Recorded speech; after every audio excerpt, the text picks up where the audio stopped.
Halo Sobat Dunia Seribu Besar, semoga Sobat selalu diberi kesehatan, panjang umur, dan rizki yang melimpah, amin. Sebelum masuk ke alur ceritanya, jangan lupa dukung channel ini ya dengan klik subscribe, like, komen, dan share, terima kasih.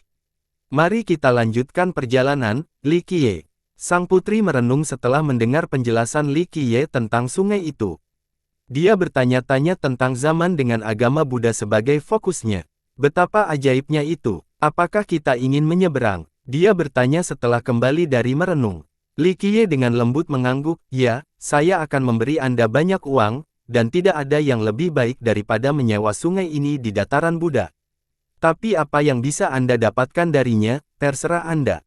Itu mungkin. Dia berkata, ada rumor yang mengatakan bahwa ada kaisar yang tersesat di sungai ini dan tidak pernah kembali. Li Qiye setuju, itu benar. Terlalu banyak yang tersesat di sungai ini, termasuk para kaisar dan dewa tertinggi. Memaksakan masalah ini sangatlah sulit. Ini adalah sungai waktu yang sangat panjang. Seseorang akan meninggal karena usia tua sebelum mencapai sumbernya. Hanya kapal penyeberangan yang mampu melakukannya di zaman kita. Mengapa para kaisar ini tersesat karena hati mereka begitu teguh?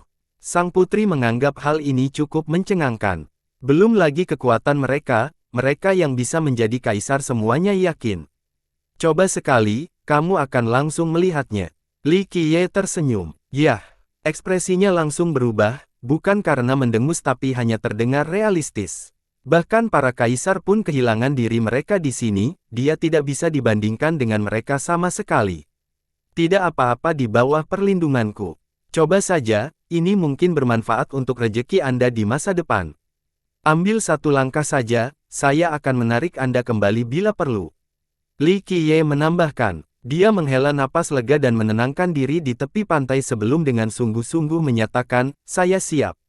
Pergi. Suara Li Qiye terdengar dari belakang. Dia mendorongnya ke depan dan dia melangkah ke sungai. Saat kontak dia melakukan, dia langsung menghilang. Pemandangan di hadapannya berubah. Sungai Gangga sudah tidak ada lagi, digantikan oleh kota besar dengan aura yang tak terlukiskan. Aura ini memberikan efek menenangkan. Sang putri tidak gugup sama sekali dan masih bisa mengendalikan akal sehatnya. Itu adalah hiruk-pikuk gangguan dengan orang-orang yang berjalan-jalan di tempat yang makmur ini. Dia melihat orang-orang datang dan pergi.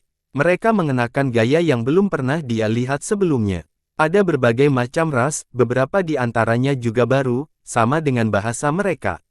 Orang-orang di sini juga meliriknya beberapa kali. Dia menganggap mereka aneh dan berbeda, jadi wajar saja, mereka juga mengira itu baru. Meskipun penampilannya tidak pantas, orang-orang yang ada di sini tidak membuatnya sesak. Sebaliknya, mereka mengangguk dan mengucapkan senyuman ramah. Dia merasa ini hanya ilusi jadi dia menyapa seseorang di sebelahnya sambil memegang tangan mereka erat-erat. Ada sensasi hangat dan nyata seolah dia benar-benar ada di dunia baru ini. Pikirannya masih cukup jernih untuk mengingat bahwa bukan itu masalahnya. Dia terus berjalan melintasi kota untuk memahami budayanya. Dia menemukan bahwa ini adalah tempat yang diperintah oleh agama Buddha. Banyak manusia yang bercita-cita menjadi Buddha. Seiring berjalannya waktu, dia semakin memahami dunia ini setelah melakukan perjalanan ke banyak kota dan menyaksikan daratan. Dia melihat dirinya mencintai dunia ini karena sifatnya yang tenang dan secara tidak sengaja melihat dirinya berasimilasi dengannya. Pada awalnya, dia sangat memahami masalah tersebut, namun seiring dengan semakin meningkatnya kecintaannya pada dunia ini, dia tidak lagi peduli dari mana dia berasal. Meski mengetahui bahwa dia bukan bagian dari dunia ini, dia tetap ingin menjadi bagian dari dunia ini. Selama dia tinggal, dia merasakan panggilan dari kedalaman yang disuruhnya untuk kembali. Pada saat ini, itu di luar kendalinya dan dia secara otomatis mengikuti ke arah itu. Ketika dia sampai di tempat yang tepat, pemandangan tiba-tiba berubah. Semuanya hilang dan sungai Gangga yang tenang kembali. Dia membatu ketakutan dengan keringat yang bercucuran di sekujur tubuhnya saat menyadari bahwa dia telah kehilangan dirinya di dunia itu. Jika bukan karena Li Qiye yang menariknya kembali pada detik terakhir, dia pada akhirnya akan mencapai kondisi di mana dia tidak akan mematuhi pemanggilannya. Butuh beberapa saat sebelum dia menjadi tenang dan berkata, sudah berapa lama saya pergi? Hanya sekejap mata, Li Qiye mendengus. Saya melihat salah satu sudut dunia. Dia menarik napas dalam-dalam dan berkata, tidak, kamu hanya melihat sebutir pasir di Sungai Gangga, waktu yang sangat singkat dalam satu zaman. Misalnya, zaman kita sendiri memiliki generasi dan kaisar yang tak terhitung jumlahnya sementara Anda hanya berada di sana selama beberapa hari, waktu yang tidak lama, kata Li Qiye. Sang putri menjadi semakin ketakutan. Jika waktunya sangat singkat namun dia sudah tersesat, tidak ada kesempatan baginya untuk kembali tanpa bantuan Li Qiye. Dia mendapat gambaran yang lebih baik tentang mengapa bahkan para kaisar pun tersesat di Sungai Gangga. Itu sama dengan menunggu sepanjang zaman. Dia berkata dengan bingung, saya rasa tidak ada orang yang bisa bertahan selama itu, hal ini hampir tidak pernah terjadi. Selama kamu memiliki kehidupan abadi dan hati Dao yang tak tergoyahkan, kamu dapat melampaui suatu zaman dengan cara itu. Li Qiye berkata sambil tersenyum. Adakah seseorang yang mampu melakukan hal itu di dunia ini? Dia tidak meremehkan hati Dao para kaisar tetapi mereka tidak abadi. Mencoba mengalami keseluruhan zaman pasti akan berakhir dengan kematian karena usia tua. Seseorang pernah melakukannya, memasuki Sungai Gangga dan berjalan selama berabad-abad, mengalami semua sudut zaman itu sebelum mencapai pantai seberang untuk melihat sebuah legenda. Li Qiye melihat ke arah udara dan mengungkapkannya. Seorang kaisar dengan 12 wasiat kan? Apakah itu kaisar ilahi kayu murni? Sang putri menyebutkan nama kaisar legendaris. Tapi dia dengan cepat berubah pikiran setelah melihat senyuman tipisnya dan mengalirnya ke arah sungai, itu kamu, bangsawan muda. Li Qiye mempertahankan senyumannya, tidak menjawab. Dia sangat terkejut. Dia tahu bahwa Li Qiye adalah penguasa tertinggi, tetapi sekarang, dia bisa melihat lebih jelas pada dirinya yang tak terduga. Dia tersesat di zaman itu dalam waktu singkat tapi dia telah mengalaminya secara keseluruhan. Monster macam apa ini? Eksistensi yang mampu berjalan melewati sungai waktu. Itu hampir sama dengan lolos dari batas kematian. Dia pastinya tidak kalah dengan kaisar manapun yang memiliki 12 wasiat. Sebuah kapal penyeberangan ada di sini. Ayo pergi ke pantai seberang. Hal ini tidak sama dengan yang terjadi di masa lalu, namun jika memang demikian adanya, sebuah kekayaan sedang menanti kita. Li Qiye mendongak dan berkata. Sang putri juga menoleh dan melihat sebuah perahu kecil muncul di sungai. Kecepatannya normal, tidak cepat atau lambat.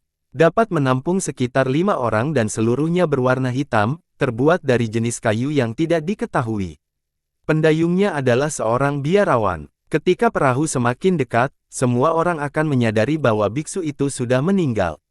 Meskipun kulitnya pucat dan matanya cekung, dia tetap lincah seolah-olah dia hidup.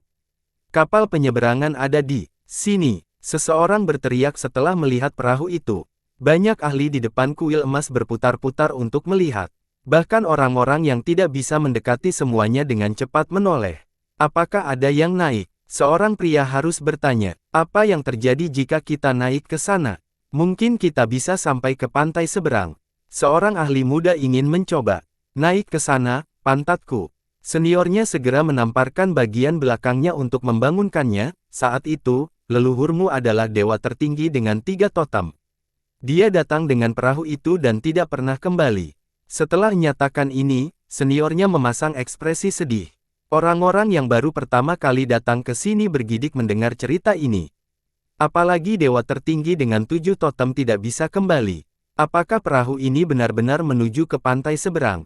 Pakar muda itu bertanya lagi. Seniornya menggelengkan kepalanya sebagai jawaban, siapa yang tahu. Legenda menceritakan bahwa tidak ada seorang pun yang kembali setelah naik pesawat, seolah-olah mereka menghilang begitu saja, tidak ada kekurangan karakter terkenal tapi ya, tidak ada kesuksesan. Setidaknya tidak sepengetahuanku. Penonton yang bersenang-senang di sini menjadi takut. Beberapa orang sebelumnya mencoba untuk mencoba, tetapi peringatan ini seperti menuangkan baskom berisi air dingin ke kepala mereka. Mencapai pantai seberang, terbebas dari karma, untuk memperoleh buah keberuntungan dan kehidupan kekal.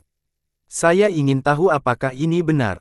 Seorang ahli tua masih menonton ketika melihat perahu itu tetapi dia berhasil menahan diri. Ketidakmampuan Dewa Agung untuk kembali adalah tanda peringatan terbaik. Penonton tidak punya pilihan selain melepaskan pemikiran ini. Meskipun kekal cukup menggiurkan, kegagalan tidak menghalangi semua orang. Mereka yang lebih kuat dari mereka telah mencoba dan gagal sehingga tidak berani mengambil risiko. Penonton menjadi penasaran dengan mayat yang mendayung tersebut, tidak ada ekspresi, hanya mayat tanpa emosi. Namun demikian, tidak ada yang mencoba melakukan apapun untuk memprovokasinya karena segala sesuatu yang berhubungan dengan agama Buddha di sini memiliki ikatan karma, tidak ada jalan keluar setelah terlibat. Naiklah, Li Qiye memeriksa waktu dan menemukan bahwa waktunya tepat. Dia memberitahu sang putri sebelum menaiki kapalnya sendiri. Sang putri mengikutinya tanpa ragu-ragu. Dia memiliki keyakinan yang tak terbatas pada Li Qiye dan tidak takut selama dia berada di persahabatan. Putri Verces dan Jilin sedang naik pesawat. Adegan itu menjadi ramai karena banyak mata tertuju ke arah mereka. Yang paling ganas ini tidak nyata, sebenarnya berani pergi. Apakah ada sesuatu yang dia takuti? Seorang ahli terkejut melihat ini. Di tengah kerumunan yang tercengang, pendayung jenazah perlahan-lahan menunggu memindahkan perahunya dan pergi tanpa siapapun. Hal ini selalu terjadi pada kapal yang melintasinya. Itu akan muncul pada interval tertentu dengan kapal feri dan berhenti untuk waktu yang singkat. Selanjutnya, tidak peduli ada penumpang atau tidak, ia akan berangkat pada waktu yang tepat. Legenda mengatakan bahwa jadwal khusus ini tidak pernah dihentikan, tidak ada yang tahu dari mana asalnya dan kemana tujuannya. Meskipun beberapa karakter yang disebut tak terkalahkan, yang terkuat di zamannya, telah menaiki kapal, tidak ada yang berhasil kembali. Oleh karena itu, kapal penyeberangan menjadi identik dengan kematian. Belakangan, semakin sedikit orang yang mau mencobanya. Semua orang yang menyaksikan keduanya perlahan menghilang di sepanjang sungai. Verces tidak ada lagi mulai sekarang. Kematian sudah pasti setelah menaiki perahu itu, bahkan dewa tertinggi pun tidak bisa kembali, apalagi dia. Seorang leluhur yang cerdas. Ras ini memiliki kebencian tertentu terhadap Li Qiye karena baru-baru ini, dia telah membunuh banyak penghuni surga. Sayang sekali sang putri. Seorang ahli muda menambahkan dengan penyesalan, dia berada di peringkat 2 teratas dalam hal kecantikan dan bakat di pure dan akan menjadi pewaris warisan Jilin. Bahkan jika dia tidak ingin menjadi seorang kaisar, dia pasti akan menjadi dewa tertinggi yang luar biasa. Sepertinya dia akan kalah bersama Verces. Dia menghela nafas dengan kecewa, tampak agak kesepian. Ini yang paling ganas. Jika dia ingin mati, itu satu hal, mengapa dia menyeretnya ke bawah bersamanya? Dia pasti menggunakan sihir untuk memikatnya. Pengagum mudanya tidak merasakan apapun selain kebencian terhadap Li Qiye. Pria paling ganas ini benar-benar aneh. Jaraknya lemah tapi dia tidak terpecahkan, saya harap dia bisa menciptakan keajaiban. Selama jutaan tahun sekarang, tidak ada seorang pun yang kembali hidup. Semua orang sudah putus asa pada kapal penyeberangan ini, jika dia bisa kembali, itu akan membawa harapan bagi generasi mendatang. Mungkin pantai seberang bisa memberikan keselamatan. Meskipun sebagian besar skeptis, beberapa tokoh besar menginginkan keajaiban. Jika ini mungkin, maka masa depan akan menjadi cerah. Mungkin pantai seberang benar-benar ada seiring dengan kehidupan kekal. Sungai Gangga masih mengalir dengan tenang saat keduanya berada di atas kapal. Sang putri menoleh ke belakang dan tidak bisa lagi melihat kapal feri itu. Dia berbalik ke sisi lain dan hanya bisa melihat sedikit kekacauan. Perhatiannya beralih ke biksu yang meninggal itu, masih sama tanpa ekspresi apapun saat mendayung perahu. Dalam sepersekian detik ini, dia merasa seolah-olah mereka tidak lagi berada dalam lingkup spatio-temporal lama di Murni, bahkan tidak berada di zaman yang sama. Kapal ini telah melepaskan mereka dari semua ikatan karma di dunia saat mereka bergerak perlahan di sungai waktu yang misterius ini. Mungkin Li Qiye benar. Sungai Gangga bukanlah sungai, itu tercipta dari keyakinan yang tak terbatas pada suatu zaman dan terus mengalir meskipun zaman itu sudah tidak ada lagi. Siapapun akan takut dalam skenario ini, sang putri tidak kecuali. Dia merasa seolah-olah tidak ada jalan kembali sampai dia melihat ke arah ekspresi tenang Li Qiye. Pikirannya menemukan kedamaian dan semua jejak ketakutan hilang. Kemana kapal itu membawa kita? Pantai seberang. Dia bertanya dengan lembut. Li Qiye dengan lembut menenangkan, ini bukan zaman lagi sehingga pantai seberang yang lama tidak ada. Tempat itu telah menjadi tanah kematian, tujuan kapal. Tempat di mana tak seorang pun pernah kembali. Jantungnya berdetak kencang. Itu benar. Li Qiye terkekeh, bahkan dewa tertinggi pun tidak bisa kembali hidup-hidup, tapi kami tidak akan pergi ke sana. Sang putri terkejut karena pemandangan tersebut. Kapal itu ingin membawa mereka ke tanah kematian tetapi mereka tidak pergi ke sana. Li Qiye tidak menjelaskan lebih lanjut dan duduk di sana dengan mata terpejam. Dia meniru tampil dan duduk dengan tenang juga.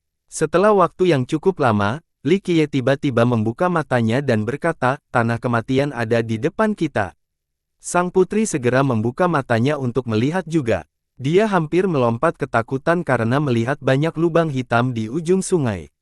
Lubang-lubang hitam ini bertumpu pada satu sama lain, dari satu ke yang lain, seperti rantai tak berujung.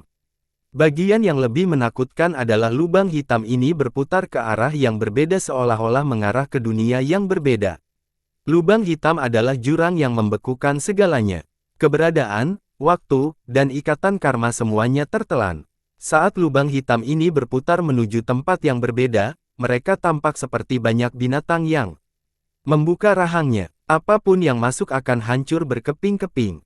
Namun sungai masih bisa mengalir melalui lubang hitam ini, sama sekali tidak mempengaruhi. Sang putri bergidik sambil menatap lubang hitam tersebut. Dia menjadi beku dan merasakan kehangatan meninggalkan tubuhnya, tersedot keluar oleh lubang hitam. Dia benar-benar tidak berdaya melawan kekuatan ini, tidak mampu mengangkat satu jari pun. Hati daunnya juga tidak bisa melindungi jiwa. Dia bisa melihat tubuhnya berdiri di sana dan menjadi ngeri, merasa semuanya sudah berakhir. Namun tiba-tiba, arus hangat menyentuh alarm dan menariknya kembali ke dalam tubuhnya. Setelah kembali, dia hampir terjatuh tetapi Li Qiye dengan cepat menangkapnya. Jangan lihat mereka, hati daumu saat ini tidak bisa menahan kekuatan, kata Li Qiye. Sang putri sama sekali tidak mendengar apa yang dia katakan dan langsung jatuh ke pelukannya. Dadanya yang berotot memberikan perasaan aman dan damai terlepas dari badai yang datang. Aroma unik dan maskulin masih menempel di ujung hidungnya. Itu adalah bau paling menyenangkan di dunia seperti obat mujarab yang menenangkan. Mau tak mau dia mendekat, merasakan manisnya hatinya seolah-olah dia berada di atas awan. Sifat berbahaya dari tempat ini menjadi tidak signifikan. Li Qiye tidak punya waktu untuk melihat keindahan yang membenamkan dadanya di dadanya. Matanya serius saat kemauan tertinggi keluar, seseorang berpikir untuk menjadi Buddha. Amitabha, dalam sekejap mata, Li Qiye memancarkan cahaya yang tak ada habisnya. Pakaiannya berkilauan dengan kedekatan Buddha, tampak seperti harta karun Buddha. Ternyata itu adalah Kasaya kuno, yang mampu mengacaukan dunia dan mengubahnya menjadi kerajaan Buddha. Yang lebih mengejutkan lagi, sebuah piringan Buddha muncul di belakangnya. Itu berputar, setiap revolusi adalah naik turunnya suatu zaman atau pergerakan 3000 dunia, tidak peduli bagaimana waktu berlalu, perubahan karma dan turunan Dao, dia akan mampu melewati semuanya. Saat ini, dia adalah Buddha dan Buddha adalah dia. Satu pemikirannya dapat menciptakan banyak sekali kerajaan Buddha dan menyelamatkan triliunan kehidupan. Yang lain bisa menenangkan semua kekacauan di dunia. Sang putri mendongak dan melihat cahaya Buddha yang tak terbatas. Jika dia tidak berada dalam pelukannya, dia pasti sudah berlutut di tanah untuk memujanya, bahkan sampai mencium kakinya. Dia melantunkan mantra Buddha yang akhirnya berubah menjadi sinar. Sinar itu terbang ke dahi biksu pendayung dan mencerahkannya. Amitabha, mayat itu juga bernyanyi dan menyatukan kedua telapak tangan. Dalam sekejap mata, sinar di keningnya meledak dan menyebar ke seluruh tubuhnya. Dia memancarkan kecemerlangan Buddha seolah-olah hidup kembali sebagai biksu yang tercerahkan. Dia masih berwujud mayat tetapi dia memiliki kedekatan dengan Buddhis yang tak terbatas saat ini. Aura ini menampilkan bentuk kehidupan baru. Bang! Kapal yang di sebelah hendak menuju lubang hitam namun pendayung langsung membelokkan perahu ke kanan. Ia masih belum memiliki emosi dan ekspresi apapun, hanya mengayuh perahu dengan cara yang sama seperti sebelumnya namun tetap berubah arah. Perlu diingat bahwa hal ini hampir mustahil. Para penumpang hanya bisa pergi kemana perahu membawa mereka tetapi keajaiban telah terjadi. Pendayung itu sekarang membawa keduanya menjauh dari lubang hitam yang membuat sang putri takjub. Perahu itu semakin menjauh dari lubang hitam sebelum lubang hitam itu tidak terlihat lagi. Meski berubah arah, perahu tetap berada di sungai Gangga yang tenang. Rupanya ia ada di mana-mana, selalu terlihat.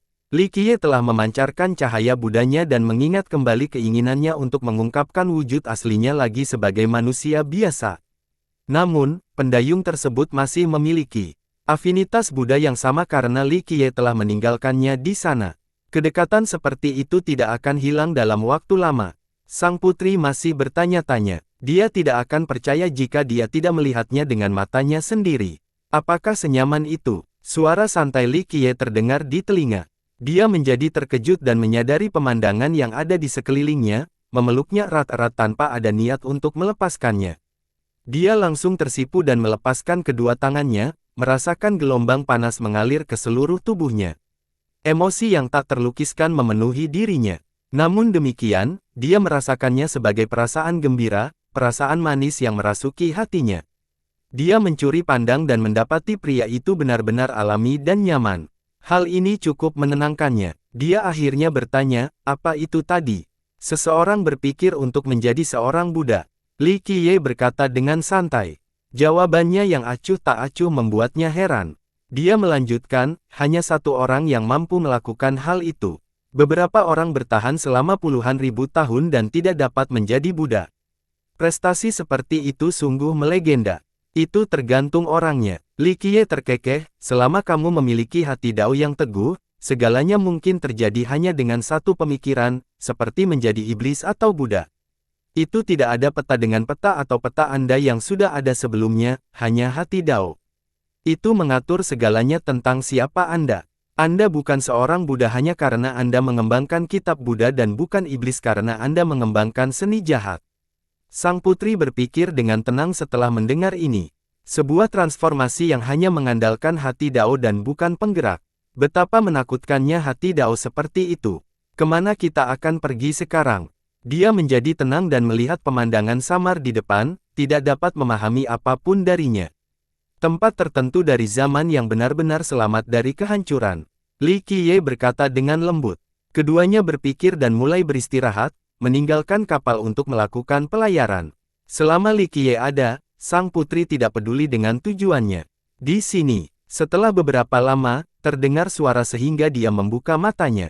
Dia melihat perahu itu sudah berlabuh di tepi pantai. Sementara itu, biksu pendayung sedang bersujud di tanah sambil membungkukkan badannya ke depan. Ia menjadi tidak bergerak seperti patung setelahnya. Li Qiye tiba di pantai terlebih dahulu dan sang putri segera menyusul. Dia menjadi tercengang lagi segera. Ada tangga batu lain menuju puncak. Dari dasarnya, orang dapat melihat atap kuil yang melengkung. Di sepanjang tangga terdapat pepohonan di mana-mana, termasuk pohon bodhi, vajra, dan arhat. Pemandangan seperti itu terlalu biasa di Pure. Gunung ini tidak terlalu besar dan sakral. Bahkan tangganya pun terlihat biasa saja, terdiri dari bebatuan biasa dengan rumput liar yang tumbuh dari celahnya. Ya, pemandangan ini terlalu umum. Namun, ceritanya berbeda di Exploration Grounds. Sang putri tidak dapat mempercayai matanya karena semua pepohonan hijau.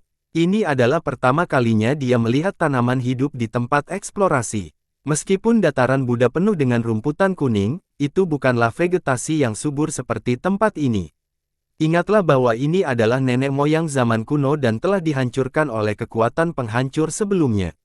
Sulit untuk melihat kehidupan. Sayangnya, pohon di sini tidak berbeda dengan pohon di Pure.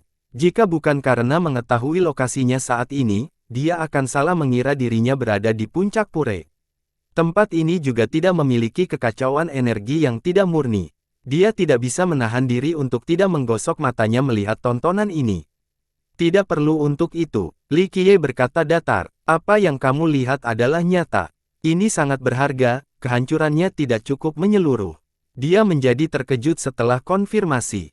Dataran Buddha telah dihancurkan, tidak lagi menjadi bagian dari wilayah temporal saat ini. Itu adalah tanah kematian di luar lokasi yang pinggiran kota ini. Kekuatan macam apa yang berhasil melindunginya? Sang putri segera mengejarnya karena Li Qiye sudah menaiki tangga. Sementara itu, biksu pendayung masih berada di tanah, tidak berani mengikuti Li Qiye. Tidak butuh waktu lama sebelum keduanya berhasil mencapai puncak. Meski tingginya pas-pasan, gunung itu tampak begitu dekat dengan langit. Seseorang dapat menjangkau dan menyentuh bintang-bintang di tempat ini. Itu mistis, sepertinya bukan bagian dari siklus karma dan perwujudan. Li Qiye telah memasuki kuil tua dengan sang putri di belakangnya, tidak banyak benda di dalamnya, hanya 8 patung Buddha yang sedang bermeditasi. Setelah diperiksa dengan cermat, orang akan menemukan bahwa ini adalah tubuh Buddha tertinggi, bukan patung. Tubuh mereka terpelihara dengan sempurna, tidak ada keilahian yang menakutkan atau kedekatan Buddhis yang tak terbatas. Tubuhnya kering dan berwarna gelap, tidak keras baja, dan terlihat cukup rileks seperti tubuh orang tua yang sedang bernafas.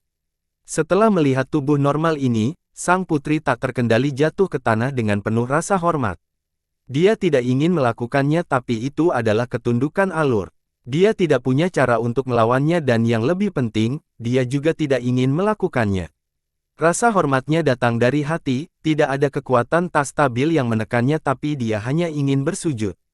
Sementara itu, Li Qiye berdiri di sana dengan tenang dan menatap ke 8 mayat itu tanpa berkata apa-apa, seartinya waktu telah berhenti saat ini. Dia kembali ke masa lalu untuk keajaiban. Jumlah waktu yang tidak diketahui telah berlalu. Dia akhirnya mendapatkan kembali akalnya dan akhirnya berdiri. Sekali lagi, tidak ada kekuatan yang mendorongnya hingga jatuh ke tanah. Apa, kekuatan apa ini? Dia bertanya pada Li Qiye sambil menatap mayat-mayat itu dengan penuh hormat. Tidak, itu bukanlah kekuatan. Li Qiye menggelengkan kepalanya, kamu seharusnya bahagia saat ini. Pada masa itu, ini merupakan perjudian terbesar, bisa bersujud di hadapan 8 Buddha emas. Hanya orang-orang luar biasa yang merupakan ahli agama Buddha yang memenuhi syarat untuk melakukan hal tersebut, yang terbaik di suatu zaman. Ini adalah pertemuan yang menentukan, seperti saat kamu melangkah maju di sungai Gangga tadi, kamu telah menabur buah karma. Sang putri terkejut. Saat dia berada di dunia lain itu, dia merasakan sesuatu yang terjadi. Jadi itu adalah hubungan yang menentukan dengan agama Buddha. Di zaman itu, 8 Buddha ini adalah eksistensi puncak. Hanya mereka yang pernah mengalami kesakitan dan penderitaan tanpa akhir yang dapat melihatnya. Meskipun Anda telah melewati sungai Gangga, mungkin belum cukup untuk melihatnya. Tanpa koneksi penting Anda tidak akan berdiri di sini sekarang untuk bersujud di hadapan mereka, meskipun ada campur tangan saya. Ini adalah kekayaan yang luar biasa. Li Qiye menatap sang putri yang terkejut dan menjelaskan. Sang putri akhirnya menyadari apa yang terjadi di balik layar setelah mendengar ini. Dia menarik napas dalam-dalam sebelum melihat dengan cermat tubuh suci itu. Dia memperhatikan bahwa kedelapannya sedang duduk, artinya mereka memiliki status yang sama. Namun, ada 9 titik tetapi hanya 8 jenazah. Ada 9 titik. Apakah ada 9 atau 8 Buddha? Dia bertanya. Ya, memang ada 9 Buddha emas di zaman itu. Namun, tempat ini hanya memiliki 8 jadi satu tempat kosong. Li Qiye berkata sambil melirik ke kursi yang kosong. Di mana jenazah Buddha ini? Jangan bilang kalau ada orang lain yang mengambilnya. Dia memandang dan bertanya. Dia yakin dia pernah ke sini sebelumnya, jadi kemungkinan besar dialah pelakunya. Jangan lihat seperti itu, aku tidak mengambilnya. Li Qiye terkekeh, dia sendiri yang pergi. Ditambah lagi, bukan berarti saya bisa mengambil mayat itu begitu saja. Mereka telah menyatu dengan dunia mereka. Membawa mereka pergi sama dengan merebut seluruh dataran Buddha. Dia pergi, jadi Buddha suci hidup kembali. Sang putri yang terguncang berseru. Jika keberadaan zaman lama muncul kembali dari kelahiran kembali dan bisa meninggalkan tempat eksplorasi, itu akan sangat menakutkan karena sifat yang belum pernah terjadi sebelumnya. Kau terlalu buruk. Li Qiye tersenyum dan berkata, dia tidak ada di sini sejak awal. Ketika zaman mereka akan dihancurkan, 9 Buddha emas akan hancur. Mereka ingin menggunakan kekuatan zaman mereka untuk menghentikannya, sehingga mereka menggabungkan kedekatan Buddha dengan dunia mereka. Pada saat itu, banyak orang beriman yang taat melakukan hal yang sama, menggunakan keyakinan mereka untuk menghentikan kekuatan penghancur. Namun, salah satu Buddha di antara mereka memiliki pandangan yang berbeda. Mengapa demikian? Dia menjadi penasaran. Dia memandangnya dan meluangkan waktu untuk menjelaskan, setitik pasir di sungai Gangga tidak ada habisnya, tetapi pada akhirnya, mereka tetap hanya pasir. Penggunaannya untuk membangun paviliun yang menjulang tinggi masih hanya menimbun pasir, tidak berarti apa-apa. Sang putri tidak berani berkomentar karena levelnya belum tepat. Hanya talenta yang berdiri di puncak yang dapat benar-benar menganalisis pernyataan tersebut. Buddha ke-9 lebih memilih menyerang daripada bertahan. Dia ingin menggunakan keyakinan pada zamannya untuk menciptakan Buddha baru dengan potensi ofensif penuh. Hanya bertahan melawan kekuatan destruktif saja adalah hal yang mustahil. Hanya dengan mengubah diri mereka menjadi senjata untuk memutuskan karma besar dan menghancurkan barulah zaman mereka dapat bertahan. Dia berhenti sejenak sebelum melanjutkan, namun, 8 orang lainnya tidak setuju dengan tempat itu. Oleh karena itu, Buddha terakhir ini pergi pada saat kehancuran sementara melanjutkan rencana mereka, menyatu dengan dunia mereka dan menggunakan kekuatan penuhnya untuk menghentikan kehancuran. Li Qiye hanya bisa menghela nafas, sayangnya, metode ini masih gagal, tidak mampu melindungi zaman mereka. Zaman cemerlang ini tidak bisa lepas dari kehancurannya. Dengan luasnya, hanya dataran Buddha ini yang tersisa. Kekuatan sepanjang zaman tidak dapat menghentikan kehancuran. Sang putri terguncang. Dia tidak mungkin bisa memahami kekuatan kehancuran yang bisa berakhir suatu saat. Ini bukan soal kuantitas. Li Qiye memandangnya dan berkata, pada tingkat tertentu, ini bukan tentang berapa banyak yang kamu miliki karena itu tidak akan menjadi penambahan kekuatan yang jelas. Ini adalah zaman yang peduli pada karma. Karena mereka mengumpulkan semua kekuatan pada suatu waktu, mereka juga mengumpulkan semua karmanya dari seluruh penduduk. Jadi, bukan penambahan kekuatan yang jelas, tidak ada cara untuk melewati semua ikatan karma dengan mudah, sehingga membengkakkan proses akumulasi. Jadi, meskipun jumlah penduduknya sama banyaknya dengan jumlah pasir di Gangga, hanya itulah yang tampak dari mereka, sebuah sungai pasir. Paling-paling, mereka hanya mampu membangun pagoda pasir. Dengan itu, dia melihat 4 Buddha di depan. Putri pendiam itu bertanya-tanya, bagaimana dengan Buddha emas yang tersisa? Apakah dia mati? Tidak, dia pergi dan berhasil lolos dari kehancuran suatu saat. Li Qiye mengungkapkan, tetapi bagaimana jika dia berhasil bertahan? Hidup, asal-usulnya telah berubah menjadi abu, tidak lagi menjadi bagian dari zaman manapun. Dunia tidak mengizinkan dia muncul lagi sehingga dia hanya bisa bersembunyi. Saat dia keluar, dia harus menghadapi banyak ikatan dan kemungkinan kehancuran. Seseorang sebenarnya telah selamat dari akhir suatu zaman. Sang putri terkejut mendengar wahyu ini, di mana Buddha ini bersembunyi. Li Qiye hanya tertawa kecil dan tidak menjawabnya. Dia juga tidak berani mempermasalahkan masalah ini. Setelah sekian lama, dia akhirnya menunjuk ke kiri dan kanan. Di dinding kiri dan kanan kuil ini terdapat gerbang dalam yang berbeda menuju Dao. Terserah pada orang tersebut untuk melihat apa yang mereka dapatkan lebih dari itu. Kamu hanya punya satu kesempatan, pilih satu, yang mana? Sang putri melihat ke kiri lalu ke kanan. Kedua sisinya hampir identik, terbuat dari batu bata hijau. Apa bedanya? Dia tidak punya pilihan selain meminta bantuan Li Qiye. Yang kiri adalah jalan karma sedangkan yang kanan berisi keajaiban agama Buddha. Mana yang akan kamu pilih? Li Qiye mendengus dan berkata, dia sedikit terkejut karena dia belum pernah mengenal keduanya sebelumnya. Lalu yang ke kanan, dia tidak tahu harus memilih mana tetapi dia lebih dekat ke tembok kanan sehingga dia memilih jalan agama Buddha. Pergilah, kekayaanmu ada di tanganmu sekarang. Li Qiye menjawab. Sang putri bangkit ke dinding dan memandangi batu bata hijau. Dia benar-benar tersesat dan harus meminta bantuan lagi, bagaimana saya melihat keajaiban agama Buddha. Tidak ada apapun di dinding, tidak ada hukum kelayakan atau gambar apapun. Letakkan telapak tanganmu di dinding dan bebaskan pikiranmu dari pikiran-pikiran yang tidak perlu, lalu ikuti arus. Sadarilah hatimu yang sebenarnya maka kamu bisa masuk, kata Li Qiye. Sang putri menarik napas dalam-dalam dan menenangkan diri sebelum meletakkan kedua telapak tangan di dinding. Suasana benar-benar sunyi saat ini di luar pernapasannya yang teratur. Beberapa detik berlalu, dinding itu tiba-tiba menjadi transparan sebelum perlahan menghilang. Selanjutnya, ruang di sekitarnya beriak, seperti batu yang dilempar ke sungai yang tenang. Dia menghilang tepat setelahnya. Tembok itu muncul lagi, sama seperti sebelumnya, seolah-olah sang putri tidak pernah ada di sini.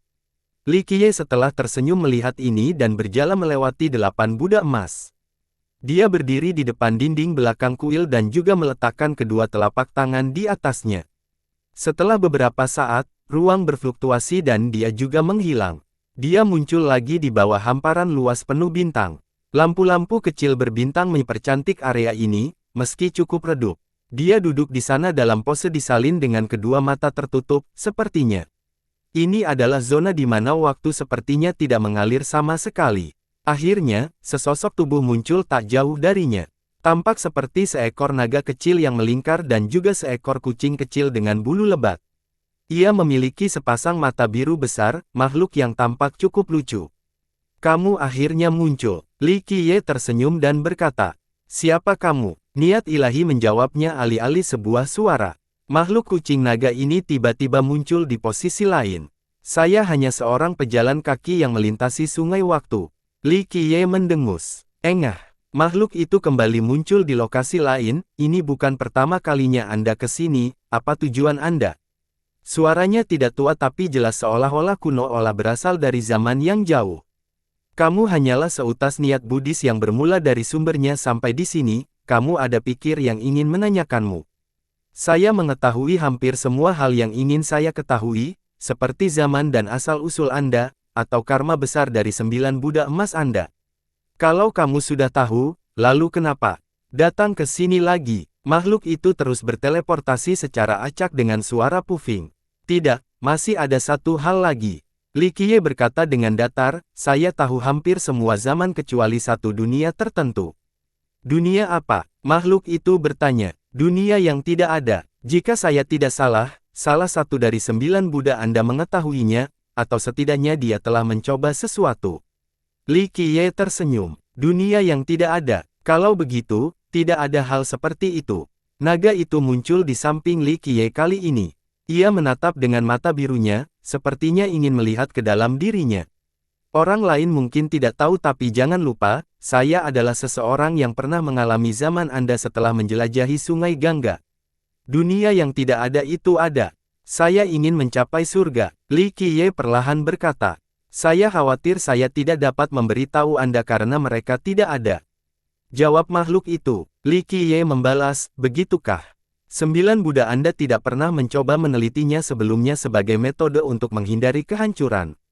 Saya yakin ketika Anda semua menyadari bahwa tidak ada jalan keluar, Anda semua mencoba menemukan metode untuk mengirim benih zaman Anda ke lokasi yang aman, lokasi yang tidak dapat dijangkau oleh surga jahat. Saya yakin bukan hanya Anda, para Buddha, tetapi penguasa tertinggi lainnya di zaman Anda juga mencarinya. Dunia itu pasti ada. Makhluk yang berdiri di hadapannya dan berkata, tentunya ada alasan mengapa makhluk itu tidak ada. Kalaupun ada, tidak akan ada orang yang bisa masuk, karena tidak ada. Li Qiye terkekeh, tidak perlu bermain-main denganku. Buddha Anda telah menemukan cara masuk dan bahkan cara keluar. Saya ingin tahu detailnya. Jadi, kamu ingin pergi ke sana.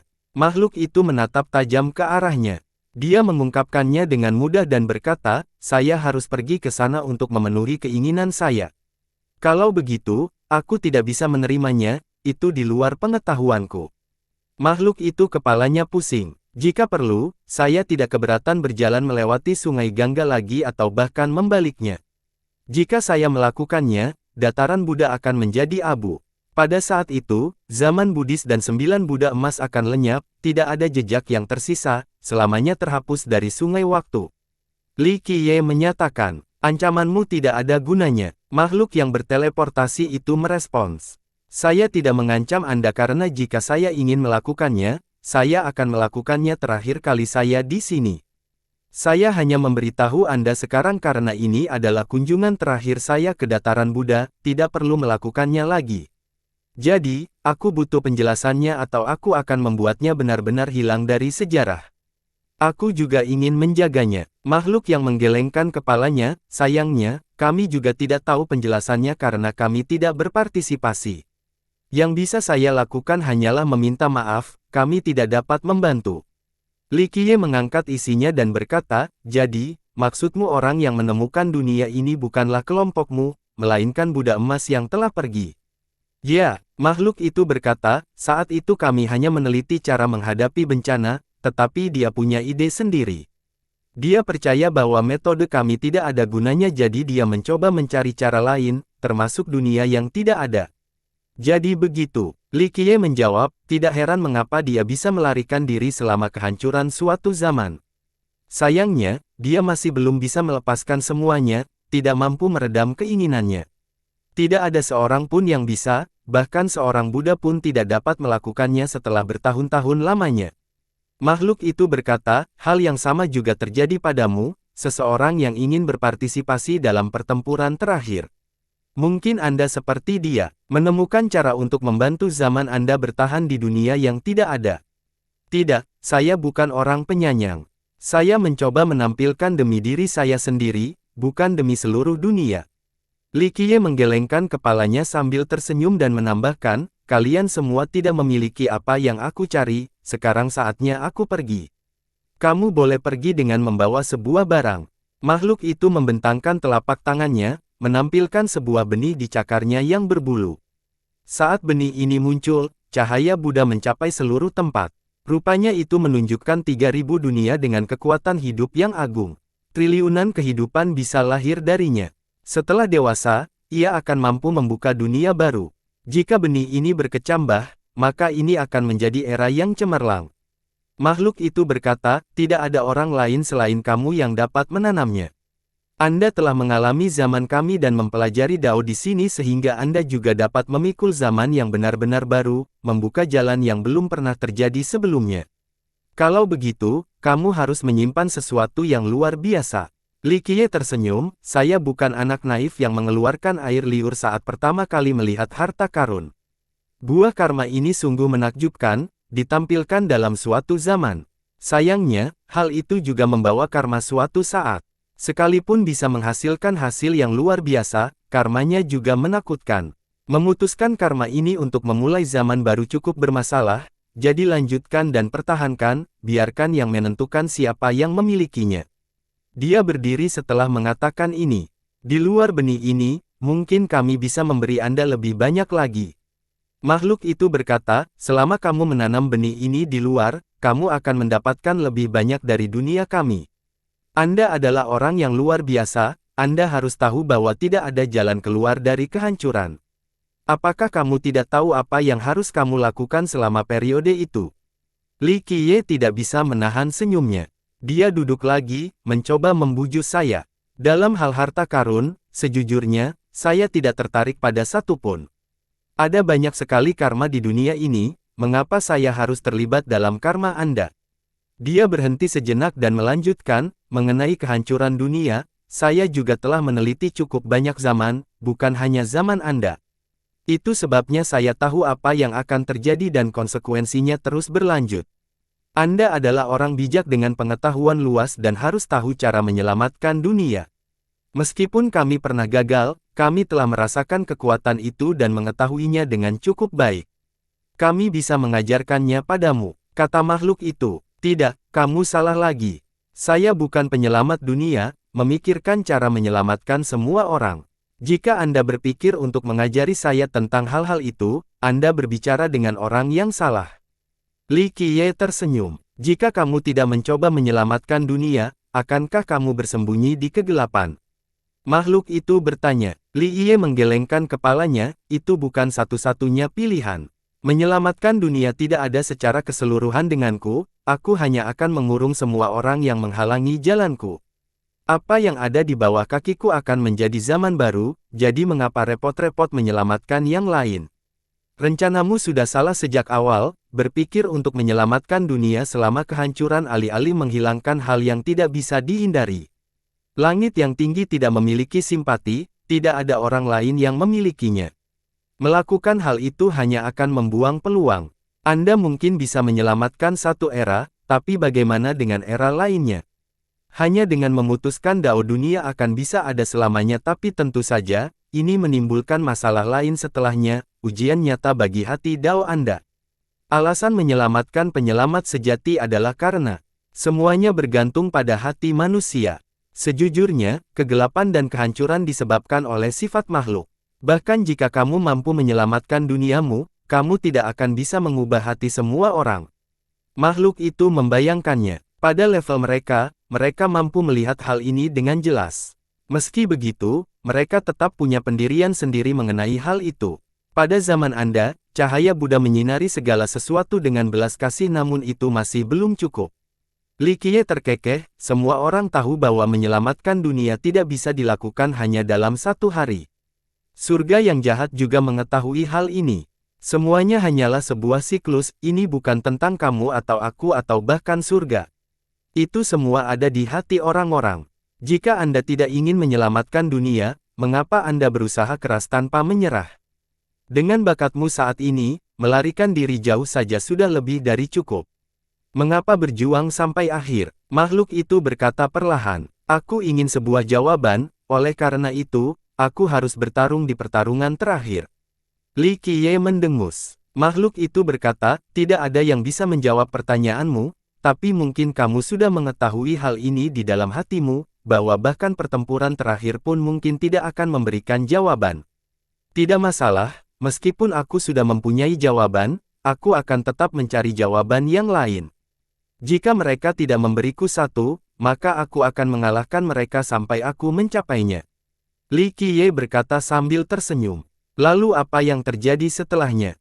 Makhluk itu bertanya, setelah sukses, seperti yang Anda katakan sebelumnya, dunia akan berada di bawah kaki Anda. Mengapa kamu tidak menyimpannya? Seperti yang saya katakan, dunia nyata ada di hati setiap orang, menyimpan atau tidak menyimpannya, itu terserah orang lain. Biarlah langit dan bumi menjadi hakimnya, ungkapan khusus ini bukan sekadar legenda, mungkin tidak terlihat, tetapi selalu ada. Li Qiye tersenyum misterius. Oleh karena itu, ketika orang-orang melihat ke langit dengan kehancuran yang menurun, mereka harus menyentuh dada mereka dan melakukan refleksi. Hakim tak berwujud ini akan selalu ada, bahkan di tengah siklus dan kehancuran dunia. Dengan itu, Li Qiye melanjutkan, benihmu adalah benih Buddha yang mencerahkan dan menyelamatkan makhluk. Tetapi jika tidak ada kejahatan, apa yang perlu dicerahkan? Anda semua telah melakukannya selama beberapa generasi tetapi belum bisa sepenuhnya menyeluruh. Apakah karena Anda kurang memiliki rasa belas kasihan atau karena terlalu banyak kejahatan di dunia ini? Atau mungkin pada awalnya tidak ada kebaikan atau kejahatan dan Anda tidak perlu mencerahkan siapapun? Makhluk itu tidak merespon. Oleh karena itu, jalanku akan berbeda dari zaman lainnya, tidak masalah apakah saya menjadi Buddha, iblis, dewa, atau abadi. Saya hanya akan menanam penghakiman langit dan bumi di zaman ini. Di masa depan, hati masyarakat akan menentukan keadaan dunia. Selama penilaian adil ada ketika saya berhasil mencapai pertempuran terakhir, saya akan mencapai apa yang perlu dilakukan. Setiap orang memiliki tanggung jawab terhadap dunianya sejak muda. Itu sebabnya tidak ada penyelamat yang akan menyelamatkan mereka karena keselamatan tersebut hanya bersifat sementara. Tapi dengan solidaritas yang cukup, mereka mungkin bisa melakukan sesuatu daripada melakukan sesuatu yang memanjakan diri sendiri seperti menunggu penyelamat. Ekspresi Li Qiye menjadi serius. Dia tidak pernah membicarakan hal ini dengan orang lain tetapi makhluk di depannya berada pada level untuk benar-benar berdiskusi secara nyata. Yang lain hanya melihat bulan di udara atau pantulan bunga di kabut. Penghakiman langit dan bumi, makhluk itu berkemah. Itulah mengapa aku bukan penyelamat, jadi pula kamu. Li Qiye terkekeh, kamu menanam agama Buddha tetapi agama Buddha tidak langsung meresap ke dalam hati setiap orang. Jika tidak, Anda mungkin punya peluang. Sedangkan Buddha emas lainnya, meskipun dia bisa kembali lagi, lalu bagaimana? Biarpun dia bisa berpartisipasi dalam pertarungan terakhir. Terus, semua sia-sia pada akhirnya. Bab 1897, Qin Baili dan Jin Ge. Setelah sekian lama, kucing naga itu membawa telapak tangan yang dibalut halus ke hadapan Li Qiye dan berkata, kami tidak dapat membawa ajaran Buddha kepada semua orang, tetapi ini adalah sebuah kesempatan saat ini.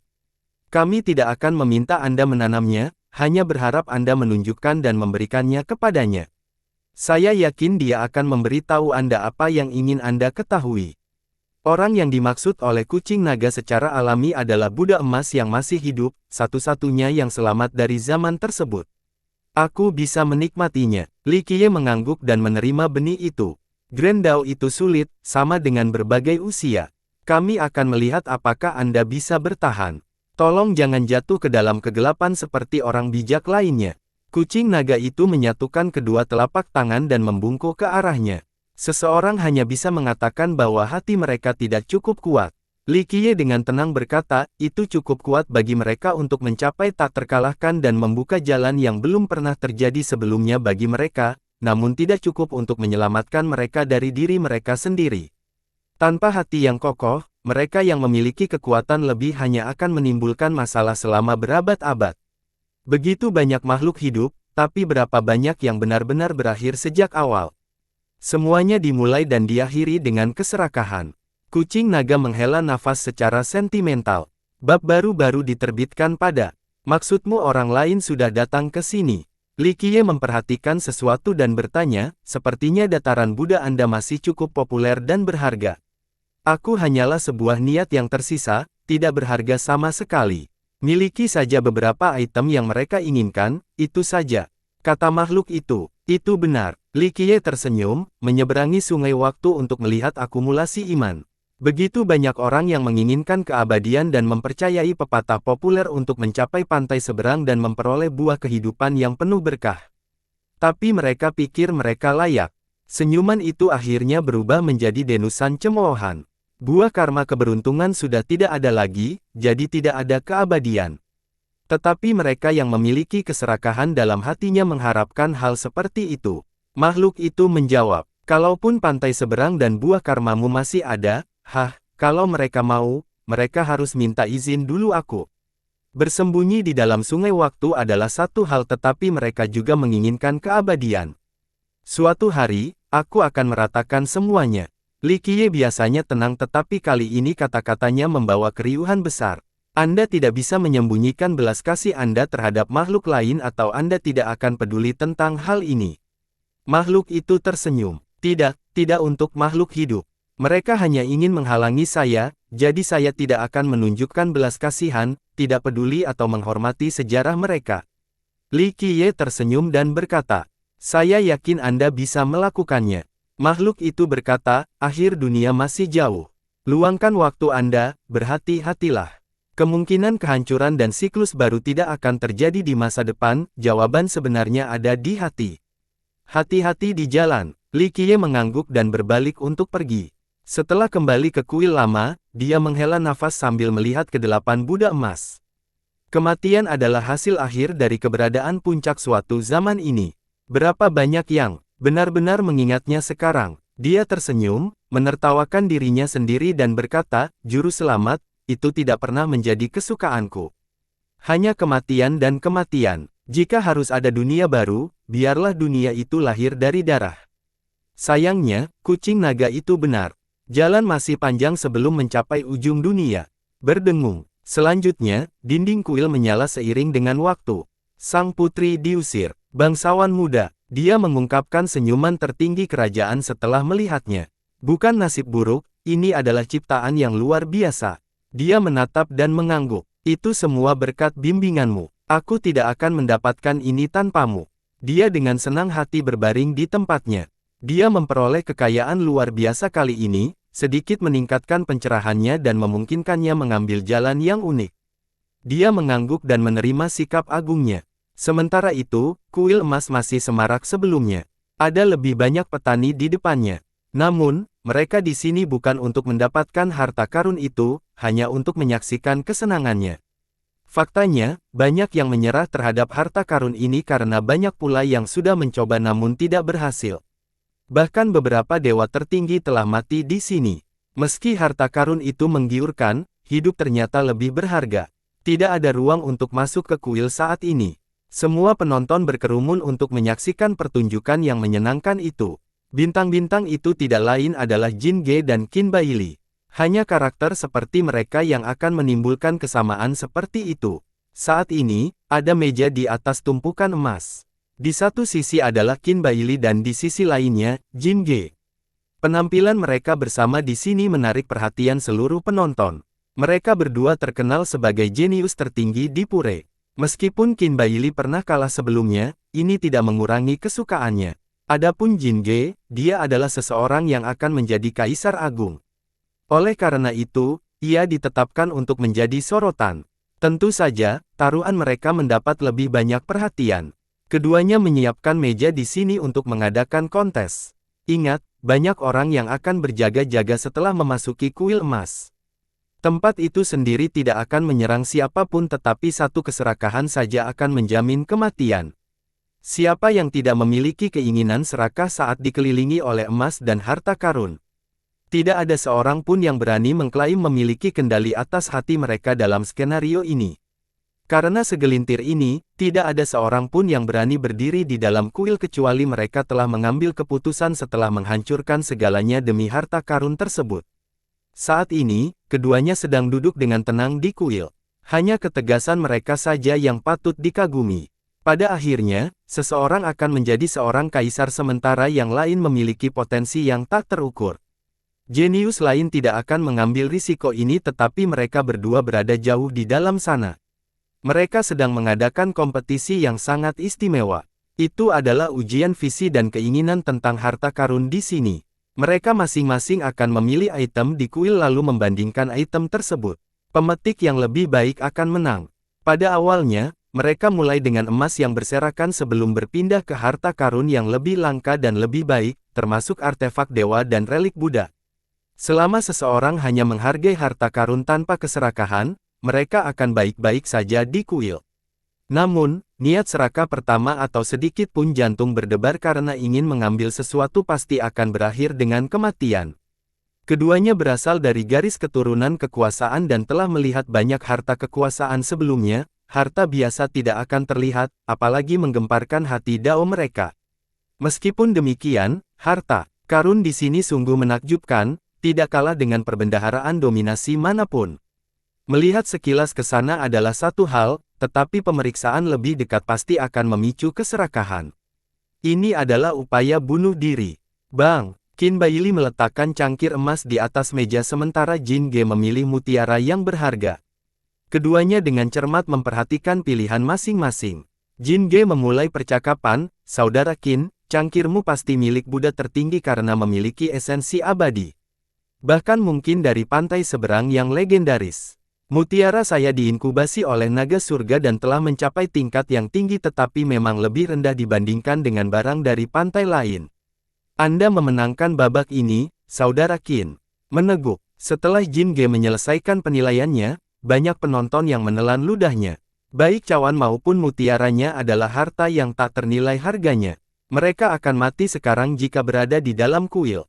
Namun, Jin Ge dan Qin Baili baik-baik saja. Hal ini menunjukkan bahwa barang-barang tersebut tidak menggoda mereka. "Aku hanya beruntung, itu saja." Qin Baili tersenyum dan berkata, "Kami berdua telah memenangkan 3 putaran, apakah Anda ingin melanjutkan, Saudara Jin Ge? Kita berdua sudah sampai di sini, sebaiknya kita bersenang-senang." Jin Ge tersenyum dan berkata, "Baiklah, kalau begitu aku akan menghiburmu." Qin Baili tertawa bebas sebagai tanggapan. Penonton iri menjadi dengan pertarungan persahabatan keduanya. Bagaimanapun, mereka pernah menjadi musuh. Meskipun saat ini sedang bertaruh, mereka masih bermusuhan dengan orang lain. Namun, mereka mampu menjaga sikap bersahabat satu sama lain seperti teman lama. Ini adalah kompetisi murni dao tanpa pemandangan pribadi. Banyak ahli memiliki banyak musuh dan saingan dalam hidup mereka. Namun, memiliki seseorang yang berimbang seperti ini sangatlah jarang. Lihat, kapal penyeberangan. Tiba-tiba, seseorang berteriak setelah melihat ke arah sungai Gangga. "Kamu hanya melihat sesuatu, ini belum waktunya kapal tiba." Seseorang menjawab. Semua orang merasa hal ini tidak mungkin karena kapal tersebut selalu sesuai jadwal selama jutaan tahun. Tidak, itu benar-benar ada di sana. Ketika orang-orang menoleh, mereka benar-benar melihat sebuah perahu datang dan menjadi tercengang. Ada orang. Penonton yang bermata tajam bisa melihat para penumpang. Tidak mungkin, belum ada yang kembali sebelumnya. Beberapa orang secara tidak sadar menolak komentar ini tetapi setelah diamati dengan cermat, sebenarnya ada 2 orang di dalamnya. Itu putri yang paling ganas dan jilin. Orang-orang akhirnya bisa melihat keduanya dengan jelas. Mereka tersentak dengan mata terbuka lebar. Ini tidak nyata. Semua orang terkejut dengan kejadian yang belum pernah terjadi sebelumnya ini. Bahkan Jin Ge dan Qin Baili di dalam kuil kagum dengan perkembangan ini.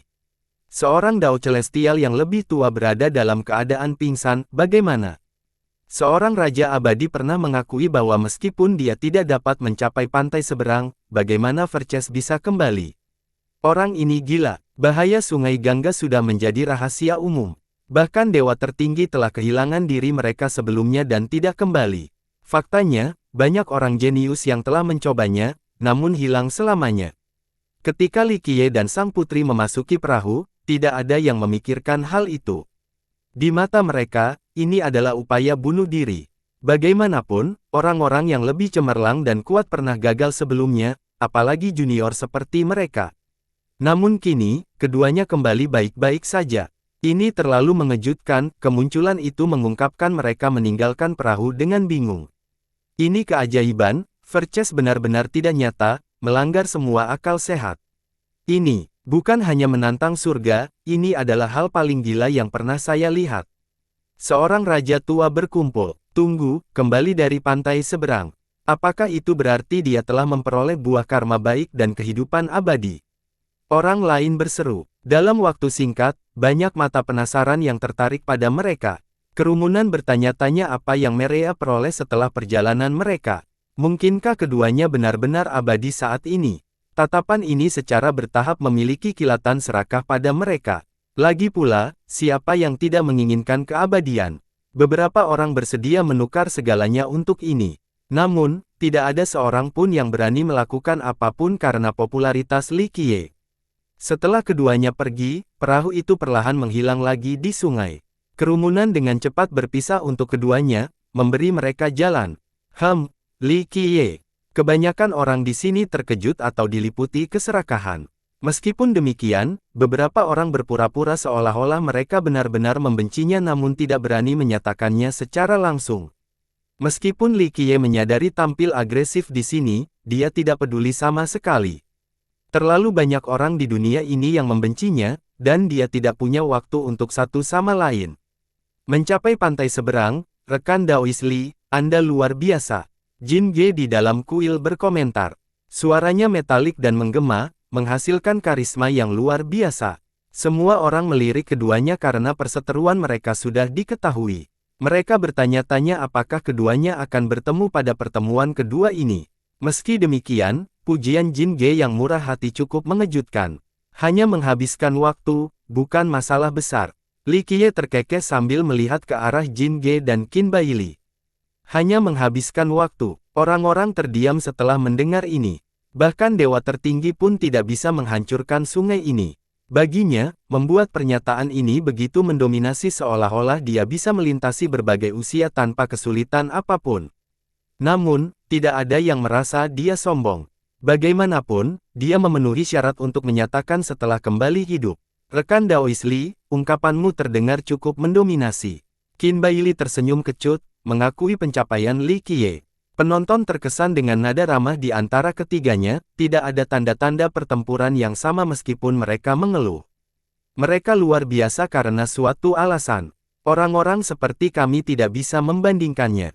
Seorang lelaki tua berkata dengan nada emosi. Li Qiye hanya tersenyum dan berkata, kuil ini memiliki beberapa senjata yang luar biasa. Kalian berdua bisa mencobanya. Qin Baili menggenggam tangan sambil tertawa, ada terlalu banyak harta karun di sini. Saudara Jin Ge dan saya telah mencari selama beberapa waktu sekarang. Sayangnya, saya tidak dapat mengenali item teratas. Jika Anda tertarik, bagaimana kalau bergabung dengan kami? Ya, kalau begitu kita akan bertaruh. Jin Ge juga berbicara dengan momentum yang tak tergoyahkan, saya terkenal sebagai orang yang luar biasa sedangkan Anda terkenal sebagai orang yang jahat. Saya ingin melihat betapa jahatnya Anda, rekan Daois Li.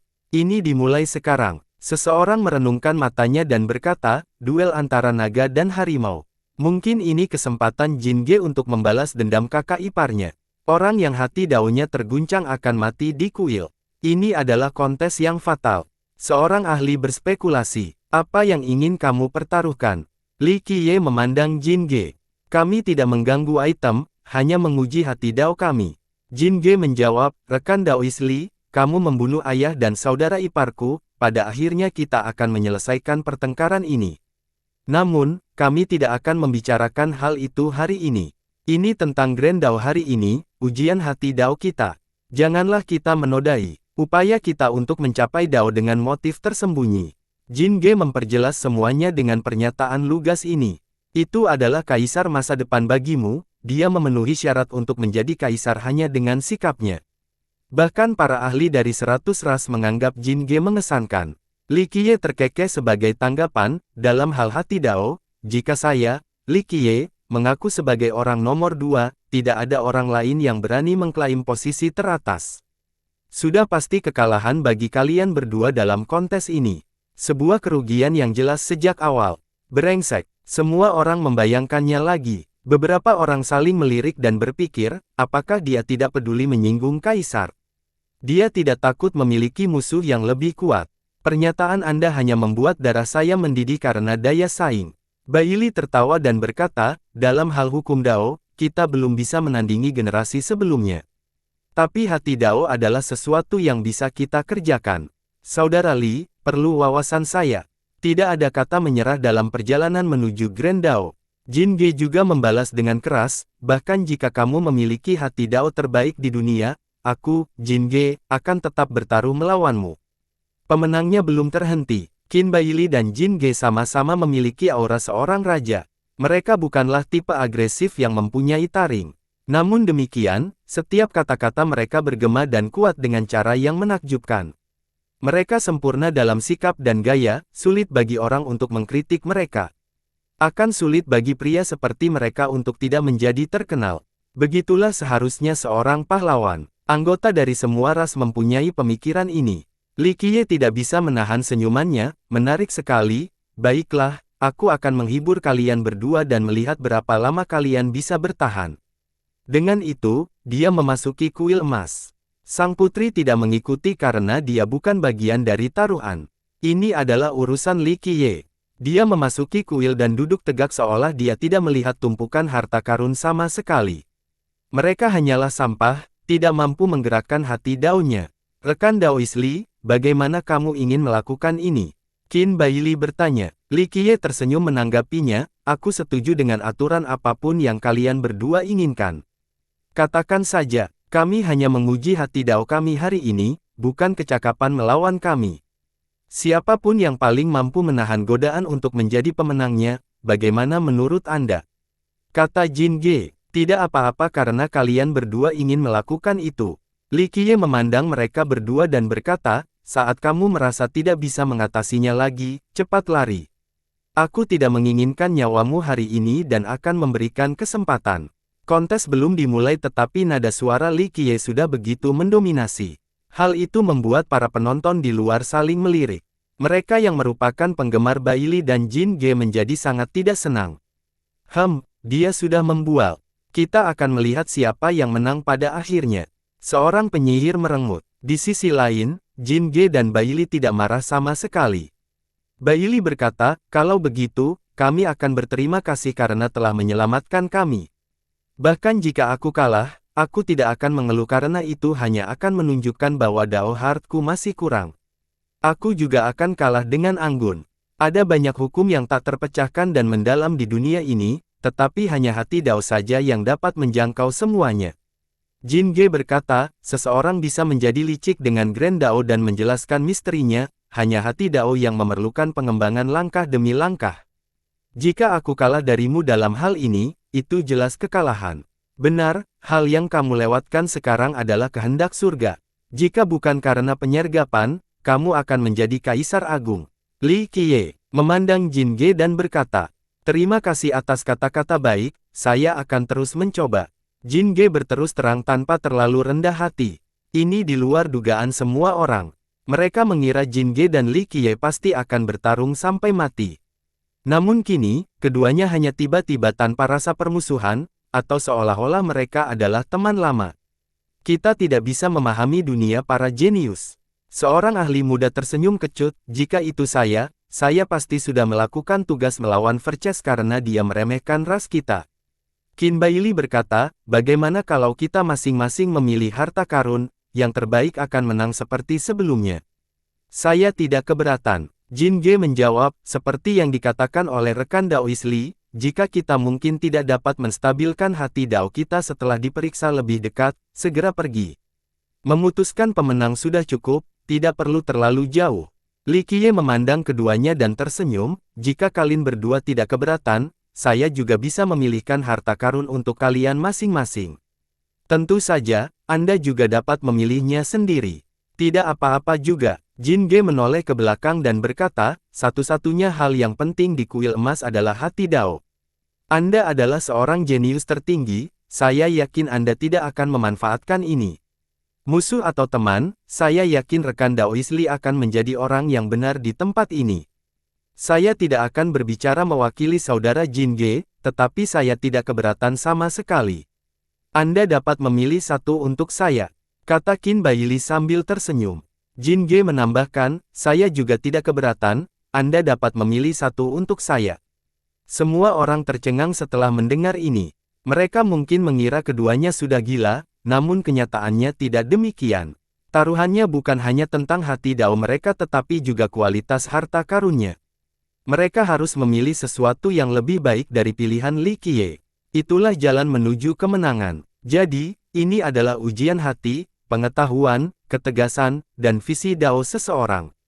Dalam situasi ini, membiarkan lawan mengambil harta karun itu sama saja dengan menyerahkan nyawa seseorang di tangan. Hanya orang bodoh atau gila yang akan melakukan hal seperti itu. Jin Ge dan Qin Baili bukan keduanya, tetapi mereka tetap memberi inisiatif pada Li Qiye. Pada akhirnya, mereka semua memiliki hati Dao yang lurus dan percaya bahwa Li Qiye tidak akan mengambil keuntungan dari mereka. Rupanya ini pilihan yang bodoh, tetapi ini soal karakter dan kepercayaan. Baik sekali, Li Qiye berkata, karena aku yang memilih milikmu, kalian berdua juga bisa memilih milikku. Dua lainnya saling bertukar pandang. Qin Baili mengangguk, bagus, jika Anda mempercayai kami akan mendengarkan ide Anda. Kalau begitu, kamu bisa memilih satu untuk kami dulu.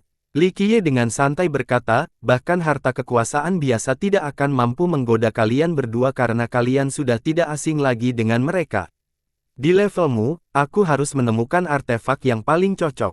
Oleh karena itu, dia menatap Qin Baili dan berkata, Anda berasal dari cabang Kenlong dengan fokus pada energi keberuntungan dan persahabatan, jalur Dao alami. Saya kebetulan mengetahui harta karun di bawah kuali itu. Dia menunjuk ke sebuah kuali besar di sudut ruangan. Harta karunia apa itu? Baili terkejut melihat pilihan cepat Li Qiye.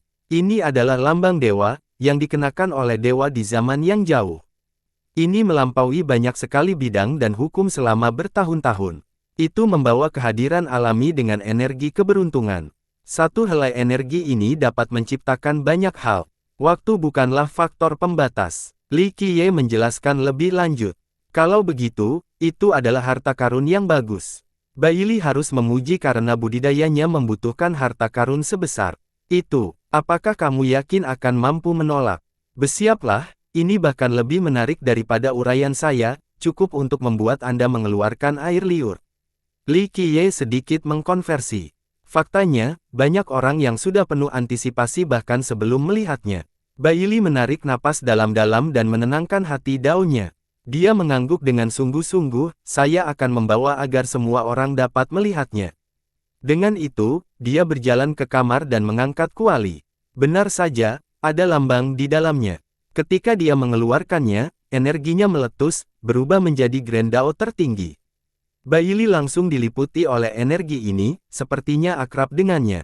Ekspresinya menjadi cukup serius tapi dia tetap memilih untuk memakainya di kepalanya. Dengan ini energinya menyatu langsung dan berubah menjadi untaian yang mengalir ke bawah.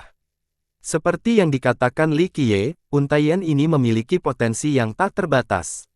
Auranya berubah total, dia sekarang adalah dewa yang dapat melakukan perjalanan selama berabad-abad. Ya, ini luar biasa. Mengenakan lambang ini membawanya ke level berikutnya. Air liur leluhur-leluhur menetes dari mulut. Semua orang menatap dengan tajam. Belum lagi Baili, bahkan para penonton ini pun merasa harta karun ini terlalu menakjubkan. Jika dia tidak bisa menenangkan hati Dao-nya, kematian sedang menunggunya. Sayangnya, ini adalah tugas yang sangat sulit. Saat semua orang menahan napas, dia berjalan ke meja dan meletakkannya di atas meja agar dua orang lainnya dapat melihatnya. Lambang yang luar biasa, bahkan Jin Ge yang berasal dari klan Raja Perang pun terkesan. Diakuinya, ini adalah harta yang menggiurkan. Baili duduk dan tersenyum kecut, ini lebih dari itu. Ini adalah artefak ilahi. Jika ini bukan kuil emas, maka saya akan berusaha memilikinya dengan cara apapun karena ini cukup berguna bagi saya, seolah-olah ini dirancang secara pribadi untuk saya. Itu dapat meningkatkan potensi pertarunganku satu level. Tidak mudah menemukan harta karun yang cocok. Jin Ge mengangguk. Pada level mereka belum tentu menggunakan senjata terkuat. Seringkali mereka menginginkan sesuatu yang cocok. Tidak buruk. Li Qiye terkekeh, tidak mudah mengendalikan hati Daomu pada saat yang tepat. Saya harus menjaga hati saya karena hidup saya bergantung pada seutas benang. Saya tidak akan bisa melakukannya di lokasi lain, kata Bai Li. Di luar kuil ada kawanan yang tamak meskipun lambang ini tidak cocok untuk mereka. Itu tetap membuat jantung mereka berdetak lebih cepat. Tapi sepertinya itu dirancang untuk Qin Bai Li. Pada detik terakhir, dia berhasil menenangkan hati daunnya dan menghentikan segala pikiran keserakahan. Apa yang akan kamu pilih untukku, rekan Daois Li? Jin Ge bersemangat dan siap untuk mencoba. Bukan berarti dia harus memenangkan ini untuk mengalahkan Li Qiye. Satu-satunya hal yang ingin dia lakukan sekarang adalah menantang dirinya sendiri.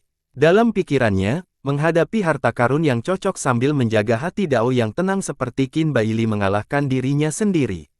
Dia bertanya-tanya apakah dia bisa meniru penampilan Bai Li sehingga dia siap mencobanya. Li Qiye memandangnya dan berkata, klan Raja Perangmu memiliki 5 kaisar dengan seni pemerintahan yang tak terhitung banyaknya. Namun, asal-usulmu berasal dari langit, sehingga tanda ramalanmu berbeda dari yang lain, yaitu warna kuning yang bersinar. Ini adalah bukti bahwa Anda telah mempelajari teknik budidaya istana. Semua orang terkejut setelah mendengar ini dan dengan cepat melihat ke dahi Jin Ge. Ya, ada lampu kecil yang bergerak, saya tidak menyadarinya sebelumnya. Banyak yang berbisik pelan dan menganggap komentar Li Qiye benar. Rekan Daois Li memang luar biasa, tidak heran mengapa orang menyebutmu jahat. Kamu adalah orang luar pertama yang bisa mengetahui asal-usul-usulku. Jin Ge juga kaget. Jin Ge sangat yakin dengan kemampuan musuhnya. Selain para leluhur utama Raja Perang dan para eksistensi tertinggi dari dunia langit, tidak ada orang lain yang mengetahui hal ini. Tapi sekarang, Li Qiye bisa membedakannya dengan mudah. Seberapa tajam wawasannya, masuknya Jin Ge juga mengejutkan penonton. Semua orang tahu bahwa dia mewarisi warisan klan Raja Perang dan seni kekuasaan, tidak ada seorang pun yang mengira bahwa asal-muasalnya sebenarnya berasal dari dunia langit. Mereka bergidik sekali lagi. Ini berarti klannya juga mendapat dukungan dari ras surgawi. Tentu saja, setelah dipikirkan-pikir lagi, hal itu tidak terlalu mengejutkan. Klan tersebut selalu memiliki hubungan yang baik dengan Istana Langit, terutama Kaisar Langit Raja Perang. Dia sebenarnya tidak dapat dipisahkan dari kekuatan lain ini. Seni rahasia dari istana mungkin luput dari perhatian orang lain, tapi aku tidak. Li Qiye berkata dengan santai, Grand Daomu murni, mampu memikul langit dan bumi selain memiliki kekuatan tirani. Fondasi ini mampu menyerang dan bertahan.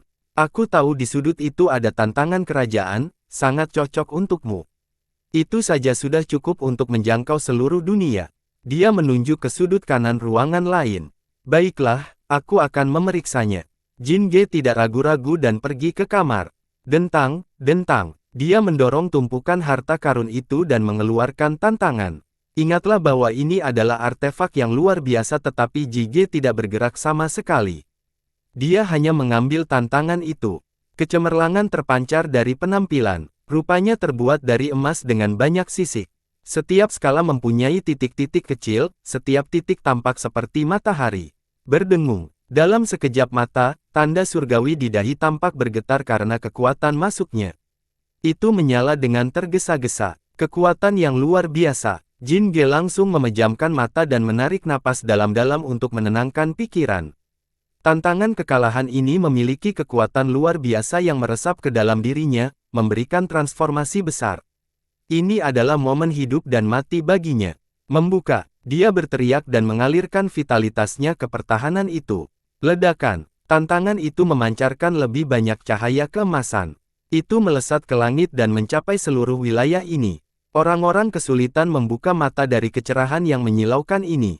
Amitabha, nyanyian itu bergema ketika sebuah kerajaan Buddha muncul di sebelah lokasi. Banyak Buddha suci muncul bersama dengan binatang dewa. Itu adalah kilin yang tenggelam dalam cahaya Buddha, segala sesuatu di sini sepertinya diciptakan darinya. Bahkan para Buddha suci pun terbentuk dari nafasnya. Kerumunan semua mempunyai ilusi bahwa tangan kanan Jin Ge dapat menembus dunia atau menghancurkan langit sekarang.